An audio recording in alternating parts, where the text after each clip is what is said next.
Bonjour, cette capsule vidéo va vous montrer comment créer un lien métacours d'un cours à l'autre. Il est parfois utile de lier deux cours ensemble. Comme par exemple, je pourrais avoir un cours dans lequel j'ai des étudiants et l'autre cours qui est mon cours maître que j'ai monté dans les dernières années.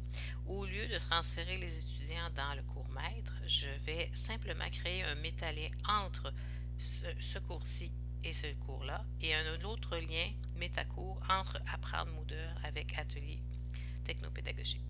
Voilà comment on fait. Donc, on clique sur Apprendre Moodle avec Moodle, donc le titre. Ensuite, je clique sur la roue dentelée.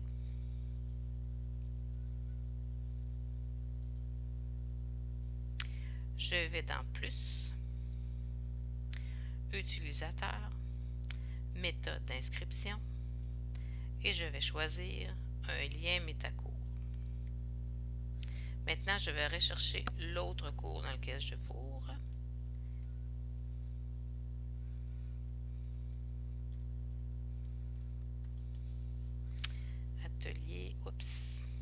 Atelier technopédagogique, il est ici. Je peux aussi lui donner un nom de groupe.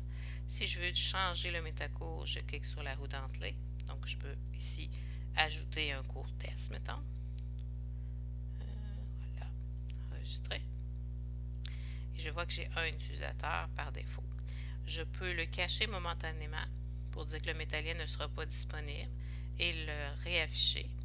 Et quand j'ai terminé, je peux le supprimer. Je l'ai fait seulement d'un côté. Maintenant, je retourne à mon tableau de bord et je vais créer un lien métacours entre Atelier technopédagogique et Apprendre Moodle. Donc, je suis dans le cours Atelier. Je vais aller dans la roue dentelée Plus, Utilisateur, Méthode d'inscription, choisir un lien métacours et je vais rechercher Apprendre Moodle avec Moodle qui est ici. Je peux lui associer un groupe, donc le même groupe que tantôt, groupe prof, et ajouter la méthode. Donc, maintenant, j'ai 3 utilisateurs. Donc, j'avais probablement 2 utilisateurs dans un cours et un dans l'autre. Donc, les 3 ont accès aux 2 cours. Ça, c'est un lien métacours. Si par contre, je n'ai rien dans mon cours, mais tout mon cours maître, c'est Apprendre Moodle avec Moodle, donc tout mon contenu est ici, mais que dans l'atelier, tout ce que j'ai, c'est une liste d'étudiants. Donc, ce qu'on peut faire, mettons que le cours est vide, ce qu'on peut faire, c'est qu'on peut aller dans les paramètres du cours et cacher le cours. Si le cours est caché, à ce moment-là, l'étudiant ne le verra pas.